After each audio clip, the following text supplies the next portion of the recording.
In today's video, I'm going to show you how you can unblock somebody on Google Drive. So unblocking somebody on Google Drive is a simple thing to do. The first thing you will need to do is head over to Google Drive or Google Chrome.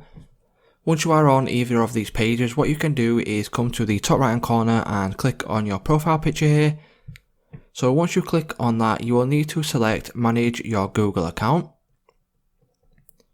Once you click on Manage Your Google Account, you will need to come over to the left hand side bar here and click on People and Sharing.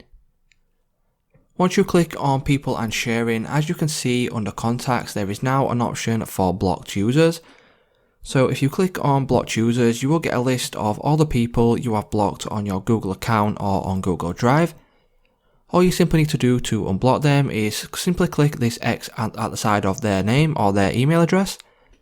And then as you can see, now that user has been moved from my blocked users and I have no users currently blocked. So that's how easy it is to unblock somebody on Google Drive. If this video did help you out, please let me know in the comments down below. Drop a like on today's video and I will see you in the next one.